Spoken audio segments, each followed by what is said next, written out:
فرمایا تمہارے دنوں میں سب سے بہترین دن جمعہ کا دن ہے، اس لیے اس دن مجھ پہ کثرت سے درود پڑھا کرو۔ فَإِنَّ صَلَاتَكُمْ مَعْرُوضَةٌ عَلَيَّ، اس لیے کہ تمہارا درود مجھ تک پہنچایا جاتا ہے۔ صحابی نے پوچھا یا رسول اللہ کیف تعرض علیک صلاتنا وقد ارمت، ہمارا درود آپ تک کیسے پہنچایا جائے گا جبکہ آپ جب دنیا سے جائیں گے قبر میں جسم آپ کا ختم ہو جائے گا تو ہمارا درود آپ تک کیسے پہنچے گا؟ تو آپ صلی اللہ علیہ وسلم نے فرمایا ان اللہ حرم علی الارض اجساد الانبیاء، اللہ تعالیٰ نے پیغمبروں کے جسموں پر زمین پر پیغمبروں کے جسموں کو حرام کر دیا۔ زمین کسی پیغمبر کے جسم کو کبھی ختم نہیں کرتی۔ تو یہ بھی امت کا اجماعی عقیدہ ہے کہ جتنے بھی انبیاء ہیں ان کے جسم بالکل سلامت رہتے ہیں۔ شہداء میں تو یہ بہت زیادہ مشاہدہ ہوتا ہے، بہت سارے شہداء کے جسم سلامت رہتے ہیں۔ تو ایک اور حدیث میں آپ صلی اللہ علیہ وسلم نے فرمایا من صلی علی صلاۃ صلی اللہ بہا عشرہ، جس نے مجھ پر ایک دفعہ درود بھیجا۔ درود کہتے ہیں نبی صلی اللہ علیہ وسلم کے لیے اللہ تعالیٰ سے خصوصی رحمت کی دعا کرنا۔ ایک ہوتا ہے عام دعا، کسی کے لیے بھی رحمت، صلات کہتے ہیں خصوصی رحمت جو اللہ اپنے خاص بندوں پہ کرتا ہے۔ اس لیے صلات کا جو لفظ ہے نا، یہ درود اور صلات یہ پیغمبر کے علاوہ کسی کے لیے جائز نہیں ہے، کیونکہ یہ صلات خاص کس کے خاصہ ہے؟ یہ پیغمبروں کا۔ اس لیے ہم اللہم صلی علی محمد تو کہہ سکتے ہیں، لیکن یوں نہیں کہہ سکتے اللہم صلی علی فلان۔ تو وہ صلی جو ہے نا، صلات یہ خاص قسم کی رحمتیں ہوتی ہیں جو اللہ پیغمبروں پر بھیجتے ہیں۔ کبھی قرآن میں آتا ہے اولئک علیہم صلوات من ربہم ورحمہ، کہ جو لوگ صبر کرتے ہیں ان پر اللہ کی خصوصی رحمتیں بھی ہیں اور رحمت بھی ہے۔ تو پتہ چلا صلات اور رحمت میں فرق ہے۔ صلات اعلیٰ قسم کی رحمتوں کو کہتے ہیں۔ تو آپ صلی اللہ علیہ وسلم نے فرمایا جس نے میرے لیے ایک مرتبہ رحمت کی دعا کی، درود شریف پڑھا میرے لیے، تو اللہ اس پر 10 رحمتیں بھیجتے ہیں۔ اور جمعہ کے دن زیادہ فضیلت ہے درود شریف پڑھنے کی۔ البتہ یہ جو جمعہ کے دن میں حدیث مشہور ہے کہ 80 سال کے گناہ معاف ہوتے ہیں جمعہ کے دن درود پڑھنے سے، یہ حدیث سند کے لحاظ سے کمزور ہے۔ لیکن یہ جو میں نے حدیث پڑھی کہ جمعہ کا دن سب سے بہتر دن ہے، فَأَكْثِرُوا عَلَيَّ مِنَ الصَّلَاةِ فِيهِ، لہذا اس دن مجھ پہ کثرت سے درود پڑھا کرو، یہ بالکل صحیح حدیث ہے۔ تو جمعہ کے دن درود شریف کی اضافی فضیلت ہے۔ آج چونکہ جمعہ کا دن ہے اس لیے میں نے کہا کہ اس بارے میں تھوڑی سی بات کروں۔ ایک اور حدیث میں آتا ہے رسول اللہ صلی اللہ علیہ وسلم نے فرمایا لا تجعلوا قبری عیدا وصلوا علی فإن صلاتکم تبلغنی حیث کنتم، فرمایا میری قبر کو عیدگاہ نہ بناؤ۔ جیسے میلوں کی جگہ ہوتی ہے نا، میلے ٹھیلے، عید پہ جب سب لوگ جمع ہو کے خوشیاں مناتے ہیں، تو جیسے مزاروں پہ ہوتا ہے نا، قوالیاں ہو رہی ہیں اور یہ میلے ٹھیلے ہو رہے ہیں آج کل دیکھا ہے، تو پہلے زمانے میں بھی جب کوئی نیک آدمی دنیا سے جاتا تھا تو لوگ اس کی قبر پہ دھرنے مار کے بیٹھ جاتے تھے، اور وہ مجاور اور یہ سب جو ہمارے یہاں ہوتا ہے۔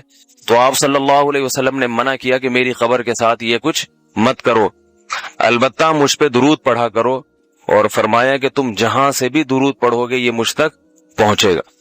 اور حدیث میں رسول اللہ صلی اللہ علیہ وسلم نے فرمایا ما من احد یسلم علی الا رد اللہ علی روحی فارد علی، کہ جب بھی کوئی مجھ پر سلام بھیجتا ہے اللہ میری روح کو میرے جسم میں لوٹاتے ہیں اور میں اس کے سلام کا جواب دیتا ہوں۔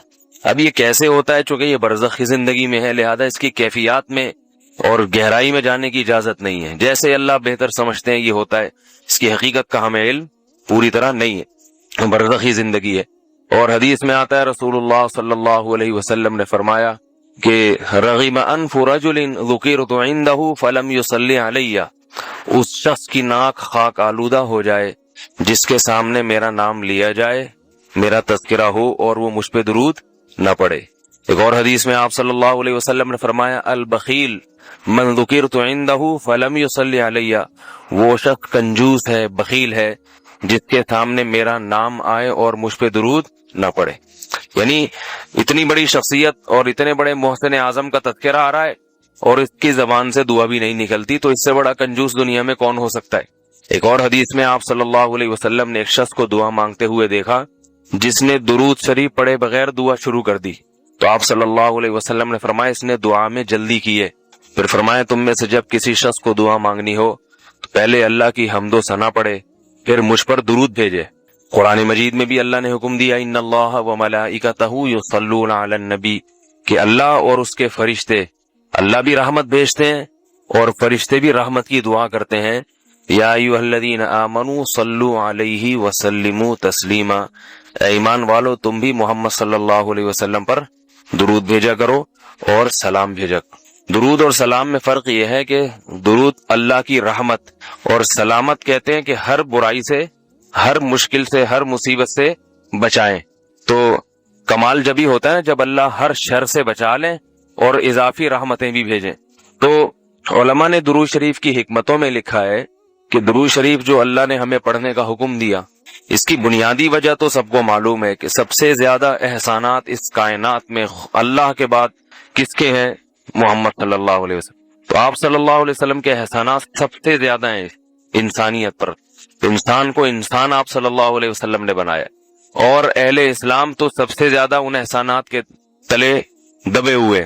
تو ہم کوئی بھی عبادت اگر کر رہے ہیں، دعا بھی اگر مانگ رہے ہیں، تو یہ بھی کس کی وجہ سے توفیق مل رہی ہے؟ نبی صلی اللہ علیہ وسلم، کیونکہ آپ صلی اللہ علیہ وسلم نے ہی یہ ساری چیزیں سکھائی ہیں۔ تو ہر کام میں حکم یہ ہے کہ بھئی جس کا احسان ہے، جس کی وجہ سے تمہیں یہ رہنمائی ملی، تو پہلے اس کا بھی تو کچھ خیال کرو، اس کا بھی جو ہے نا اللہ سے اس کے لیے دعا مانگو تاکہ تمہاری طرف سے بھی کچھ شکر ہو۔ دوسری بات علماء نے لکھی ہے کہ اس میں حکمت یہ ہے کہ درود شریف پڑھنے سے توحید کا عقیدہ مضبوط ہوتا ہے۔ وہ توحید، درود شریف نبی سے دعا نہیں ہے بلکہ اللہ سے دعا ہے، کس کے لیے؟ نبی کے لیے۔ تو پتہ یہ چلا کہ نبی پر بھی اللہ کی رحمتیں ہوں گی۔ یا ایھا الذین آمنوا من یرتد منکم عن دینہ فسوف یأتی اللہ بقوم یحبهم ویحبونہ۔ ان آیات میں اللہ نے بتایا کہ جیسے غیر مسلم پر فرض ہے کہ وہ ایمان لائے، ایسے ہی مسلمان پر فرض ہے کہ وہ اپنے ایمان کی حفاظت کرے۔ اس لیے اللہ نے فرمایا یا ایھا الذین آمنوا، اے ایمان والو، من یرتد منکم عن دینہ، تم میں جو بھی اپنے دین سے ریورس ہوگا، جو بھی اپنے دین سے پیچھے ہٹے گا۔ ہمارے حضرت فرمایا کرتے تھے کہ دین سے پیچھے ہٹنے کے مختلف درجات ہیں، اس میں تو اللہ نے بس یہ بتایا جو پیچھے ہوگا۔ فرمایا ایک درجہ تو یہ ہے کہ کوئی شخص بالکل ہی کافر ہو جائے، کوئی شخص بالکل ہی کافر ہو جائے۔ ایسا بھی بعض دفعہ ہو جاتا ہے، قادیانی ہو گیا، یا یورپ گیا، امریکہ گیا، وہاں گوروں کا ماحول دیکھا، بڑے اچھے بھائی، بڑے زبردست اخلاق ہیں، تو یار یہ لوگ صحیح ہیں، ہم لوگ کیا ہیں؟ غلط ہیں، تو دین سے ہی۔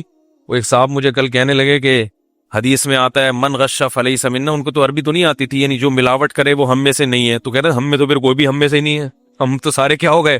پاکستانی تو سبھی ملاوٹ کرتے ہیں۔ تو میں نے کہا کچھ رپورٹ تو ایسے ہی معلوم ہوتی ہے۔ رپورٹ کیا ہے؟ کیونکہ ملاوٹ کرنے والا حدیث میں آتا ہے ہم میں سے یعنی مسلمان نہیں ہے۔ تو میں نے کہا لگتا تو کچھ ایسا ہی ہے۔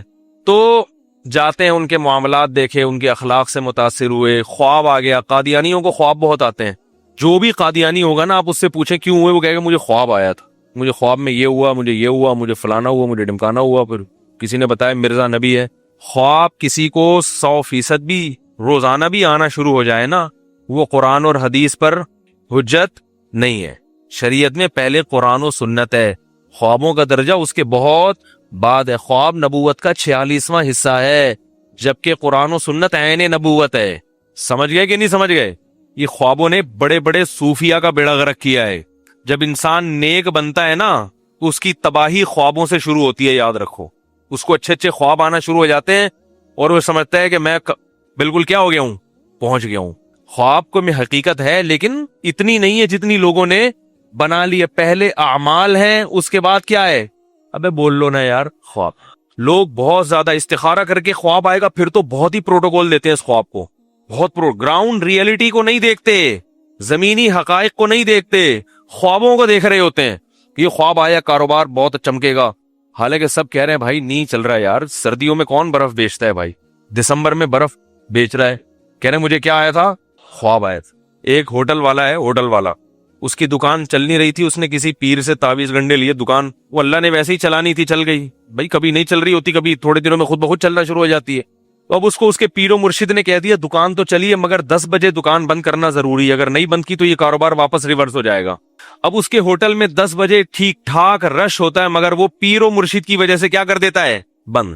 مجھے کسی نے بتایا کہ اتنا رش ہوتا ہے سب کسٹمر کو چھوڑ کے نکل لیتا ہی ہے کہ پیر صاحب نے کہا ہے کہ واپس. میں نے کہا جاہل ہے بیچارہ فارغات, اس کو بولو کہ نہ اس پیر کے تعویذ گنڈوں سے دکان چلی ہے اور نہ 10 بجے دکان بند کرنے سے کاروبار ٹھپ ہوگا.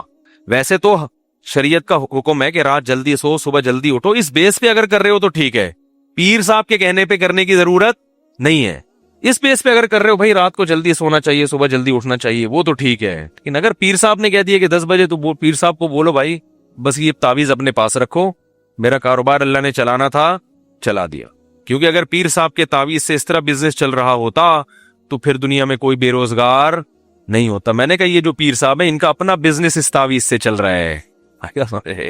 ہاں اصل مسئلہ کیا ہے, اس تعویذ سے ان کا اپنا بزنس چل رہا ہے.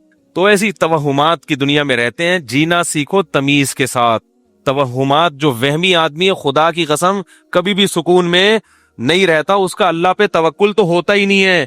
ہمیں اللہ نے حکم دیا ہم گراؤنڈ ریئلٹی کو دیکھ کے فیصلہ کریں, پھر نتیجہ کس پہ چھوڑ دیں, اللہ پہ. دکان چلے گی تو اللہ چلائے گا, نہیں چلے گی تو بھائی نہیں چلانی تو کیا ہو سکتا ہے. پھر بھی نہ چلے تو ایک طریقہ بتاتا ہوں, میرا کمپیوٹر خراب ہو گیا تھا چل کے ہی نہیں دے رہا تھا, بڑے بڑے دکان والوں کو ان کو دکھا دیا جو کمپیوٹر انجینئر تھے, نہیں چل کے دیا. پھر ایک صاحب آئے انہوں نے کہا مفتی صاحب ایک حل ہے میرے پاس, چلے گا, اس کا باپ بھی چلے گا. میں نے کہا کیسے؟ کہہ رہے نیچے بیرنگ لگاؤ دھکا دو چلے گا. میں نے کہا یار یہ تو بڑا زبردست, پھر تو چلے گا نا, کیا خیال ہے؟ تو اگر پھر بھی نہیں چل رہا تو ایسے چلاؤ, اور اگر کوئی بزنس نہیں ہو رہا تو سونے کی دکان کھولو. یہ بھی ہمارے دوست کے ساتھ ہوا ہے, وہ کوئی بھی کاروبار کرتے تھے, دیندار آدمی تھے, بھائی اللہ نے رزق کسی کو دینا ہے کسی کو نہیں دینا, سب کا کاروبار چلنا شروع ہو جائے, غریب تو پھر رہے گا نہیں نا, تو سارے زرداری بن جائیں گے بھائی.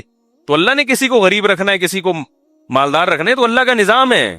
لِيَتَّخِذَ بَعْضُهُمْ بَعْضًا سُخْرِيًّا, قرآن کہتے ہیں تاکہ بعض کو خادم بنا کے رکھیں.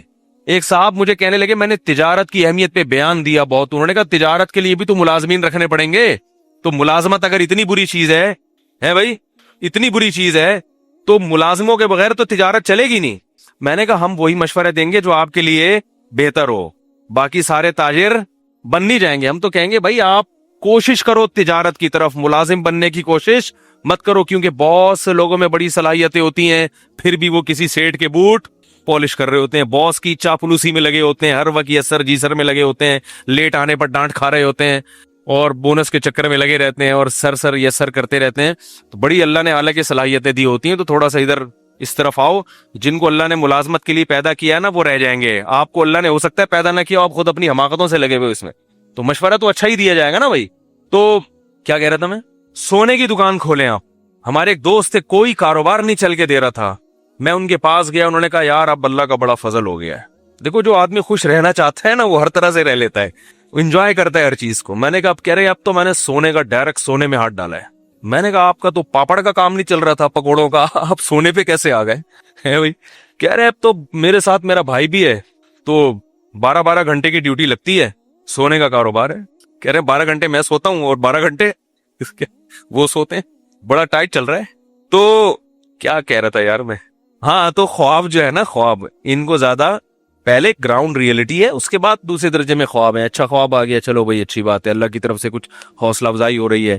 لیکن اعمال خراب ہیں اور خواب میں جنت میں ٹہل رہے ہیں تو یہ شیطان کا دھوکہ ہے. اور اعمال اچھے ہیں, گناہوں سے بچنے کی توفیق مل رہی ہے, خواب میں جہنم آ رہی ہے تو پریشان ہونے کی ضرورت نہیں ہے. قرآن کیا کہہ رہا ہے, اما من اعطا واتقا, جو دے گا اللہ کی راہ میں صدقہ کرے گا اور گناہوں سے بچے گا, فسنیسرہ للیسرا, ہم اس کو جنت کی طرف لے جائیں گے. واما من بخیل واستغنا, اور جو کنجوسی کرے گا, صدقات و خیرات نہیں کرے گا اور شریعت کے حکام کو فالو نہیں کرے گا, اللہ سے تکبر کرے گا, فسنیسرہ للعسرا, تو ہم اس کو جہنم کی آگ کی طرف دھکیلیں گے اس کو آہستہ آہستہ. تو پہلے قرآن و سنت ہے, خواب کا درجہ اس کے بولو بھائی بعد ہے. تو اس لیے کسی کو خواب میں آ جائے مرزا سچا نبی ہے کچھ بھی نہیں ہوتا, خواب میں آ جائیں فلاں پیر صاحب ہیں فلاں ہیں, اس سے کوئی فرق. یہ سارے جتنے باطل فرقے ہیں, گمراہ لوگ ہیں, یہ سب الہامات اور خوابوں کی پیداوار ہیں. یہ بات یاد رکھ, یہ سب الہام, سب کے پاس کرامتیں ہوتی ہیں. میرے پیر صاحب کو میں نے چاند پہ دیکھا, میں نے ان کو مریخ پہ ٹہلتے ہوئے دیکھا, صحیح ہے نا, میں ان کو قبر سے نکلتے ہوئے دیکھا, میں ان کو یہ سب کے پاس قصے بہت ہوتے ہیں یہ, اور انہی چیزوں سے یہ لوگ متاثر ہوتے ہیں. حضرت جنید بغدادی رحمہ اللہ تعالیٰ کی خدمت میں ایک شخص آیا, بہت عرصہ رہا, پھر واپس جانے لگا مایوس ہو کے. انہوں نے کہا کیوں جا رہے ہو؟ انہوں نے کہا میں تو سمجھتا تھا آپ بہت بڑے بزرگ ہیں, تو میں نے تو کوئی کرامت دیکھی نہیں, آپ کوئی گنجے کے سر پہ ہاتھ پھیرا ہو, بال اگائے ہو, کسی کو پھونک لگائی ہو, ٹھیک ہو گیا ہو. آپ تو ہماری طرح کے صبح پراٹھے کھاتے ہیں, انڈا کھاتے ہیں, اس کے بعد پھر اپنا عبادت کرتے ہیں یا جو بھی, تو ہماری طرح کے آدمی ہیں آپ, کچھ ہو ہی نہیں رہا. تو انہوں نے فرمایا مجھے اتنے عرصے میں کبھی سنت کے خلاف کوئی کام کرتے ہوئے دیکھا؟ اس نے کہا یہ تو نہیں دیکھا. انہوں نے فرمایا یہی کرامت ہے, شریعت پہ چلنا سب سے بڑی, بولو بھائی, کرامت. تو آج کل شریعت پہ کو فالو نہیں کیا جا رہا, اور یہ کرامتیں اور قصے اور یہ ان چیزوں پر جو ہے وہ دین کا مدار رکھا ہوا ہے. تو میں یہ عرض کر رہا تھا میرے بھائی, اللہ تعالیٰ نے جیسے غیر مسلم کو حکم دیا کہ وہ اسلام قبول کرے, کیونکہ اللہ نے اپنی قدرت کے اور اپنی اسلام کے برحق ہونے کے دلائل دنیا میں بہت زیادہ اللہ نے رکھ دی ہیں دنیا میں دلائل, ایسے ہی اللہ نے اہل اسلام کو حکم دیا کہ وہ موت تک دین پر قائم رہیں. کیونکہ جیسے کافر کے لیے اسلام لانا مشکل ہے, ایسے ہی مسلمان کے لیے اسلام پر قائم رہنا بھی مشکل ہے. ہاں, کافر کے لیے اسلام لانا زیادہ مشکل ہے کیونکہ اس کو تو پورے ماحول سے بغاوت کرنی پڑتی ہے. مسلمان کے لیے دین پر قائم رہنا اتنا مشکل نہیں ہے, لیکن بہرحال مشکل ہے ضرور, اس لیے اللہ نے حکم دیا.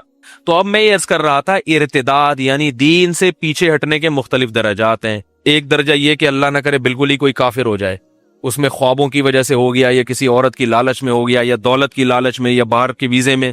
اور یہ بھی یاد رکھو کہ کسی ملک کا ویزا لینے کے لیے اپنے آپ کو اگر غیر مسلم لکھوا دیا, چاہے مذاق میں ہی, جھوٹ موٹ میں ہی, تو تمام علماء کا اتفاق ہے کہ وہ حقیقت میں کیا ہو جائے گا؟ کافر ہو جائے گا. دیکھو اسلام میں عیسائی لڑکی سے نکاح کی بھی اجازت ہے, لیکن قرآن نے جہاں عیسائی عورت سے نکاح کی اجازت دی, نیچے اسی آیت میں کیا کہا قرآن میں؟ وَمَن يَكْفُرْ بِالْإِيمَانِ فَقَدْ حَبِطَ عَمَلُهُ, جو اپنا ایمان بیچ ڈالے گا اس کے اعمال میں برباد کر دوں گا, اور آخرت میں اس کا کوئی حصہ نہیں ہوگا. اللہ نے بتا دیا کہ تمہیں عیسائی عورت سے نکاح کی اجازت دی جا رہی ہے, ایمان بیچنے کی اجازت, بولو بھائی, نہیں دی جا رہی. اس کو بتا دو پہلے میں مسلمان ہوں, میں مسلمان ہی رہوں گا, آپ کے ساتھ چرچ, بولو نا یار, نہیں ہے. اور یہ بھی اجماع ہے اس پر کہ بچے بھی کیا ہوں گے؟ مسلمان ہوں گے. بچے بھی چرچ نہیں جائیں گے, مسجد جائیں گے, چلا لگائیں گے, سروزہ لگائیں گے. آپ وہ کیا ہے ان کے, وہ جو مشہور پاپ ہے, نام ہی نہیں آتا یار ان وقت پہ ذہن میں, جو ان کا وہاں بیٹھتے ہیں نا اٹلی میں, جو بھی ان کے بہرحال جو بھی پوپ ہیں, آپ پوپ کے بیان سنو گے, ہم مولانا طارق جمیل کے بیان سنیں گے. بیگم کو یہ پہلے بولو بھائی, یورپ سے کالز آتی ہیں میرے پاس, وہ عیسائی کرسچن گوری ہے, وہ مسلمان نہیں ہونا چاہتی لیکن وہ شادی کرنا چاہتی ہے. میں کہتا ہوں اگر وہ واقعی کرسچن ہے, ایتھیس نہ ہو, کرسچن ہے تو نکاح اس شرط پہ کرو, اس کے ریٹرن لکھواؤ کہ بچے کیا ہوں گے؟ مسلمان. بچوں کو چرچ جانے کی اجازت نہیں ہو, اور میں بھی کبھی تمہارے ساتھ چرچ نہیں جاؤں گا. میں کہاں جاؤں گا؟ مسجد جاؤں. بعض غیر مسلم یہ کہتے ہیں کہ جب ہم تمہارے ساتھ مسجد جانے کے لیے تیار ہیں تو تم ہمارے ساتھ مندر جانے کے لیے تیار کیوں نہیں ہو؟ یعنی ہم تو اتنے لبرل ہیں, اتنے براڈ مائنڈیڈ ہیں, کیا خیال ہے بھائی؟ ہم تو تمہاری مذہبی رسومات میں شرکت بھی کر لیتے ہیں, تو تم کیوں نہیں کرتے؟ تم بھی آ جاؤ کبھی ہمارے ساتھ, بھگوان کے سامنے تھوڑا سا کچھ کر لو تاکہ ہم بھی خوش. کیونکہ غیر مسلم بھی بعض نماز پڑھتے ہیں. میں تو حیران ہوا, وہ سکھ نے بتایا کہ ہمارا پورا خاندان روزے رکھتا ہے. ایک سکھ ہیں, خود مجھے بتاؤ, ابھی تو مسلمان ہو گئے, انہوں نے بتایا ہمارا پورا خاندان کیا کرتا ہے. کہہ رہے رمضان میں چونکہ سب مسلمانوں کا روزہ چل رہا ہوتا ہے تو ہمارا بھی. ہم نے کہا واڑے واہ. اور کچھ غیر مسلم مسجد میں آگے نماز بھی پڑھ لیتے ہیں کہ چلو بھائی یہ بھی ٹرائی کر لیتے ہیں, کیا جا رہا ہے ٹرائی کرنے میں. تو ایک ہندو مسلمان ہوا نا, اس سے پوچھا کہ آپ کیوں مسلمان ہوئے. اس نے کہا میں نے سوچا کہ جب اتنے سارے بھگوان ہیں تو اللہ اور محمد صلی اللہ علیہ وسلم دو اور صحیح. تو ہم نے کہا ایسے اسلام نہیں ہوتا بھائی. تو بہت سے غیر مسلم کہتے ہیں جب ہم اتنے لبرل ہیں کہ بھائی ہم آ جاتے ہیں اور تو تم لوگ کیوں نہیں آتے. تو بھائی آپ کے مذہب نے آپ کو اجازت دی ہے, ہمارے مذہب نے اجازت نہیں. ہمارے مذہب نے دوسرے کی آزادی میں ٹانگ اڑانے کا تو ہمیں حکم نہیں دیا کہ کوئی مندر جا رہا ہے تو گھسیٹو اس کو مسجد کی طرف, یہ تو ہمیں نہیں کہا. کتنا اسلام براڈ مائنڈڈ مذہب ہے. دیکھو عیسائی عورت سے نکاح کی اجازت دی اور اس کو آپ چرچ جانے سے روک نہیں سکتے کیونکہ اس کا مذہب ہے, وہ جائے گی.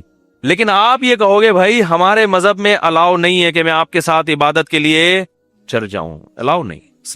کیونکہ اسلام ایک ممتاز مذہب ہے, اس کی تعلیمات ہیں. اس نے کہا یہ غلط ہے. چرچ میں عیسیٰ ابن مریم کو پکارا جاتا ہے, ہم اللہ کے علاوہ کسی کی پکار کے قائل نہیں ہیں. ایک نظریہ ہے, ایک سوچ ہے.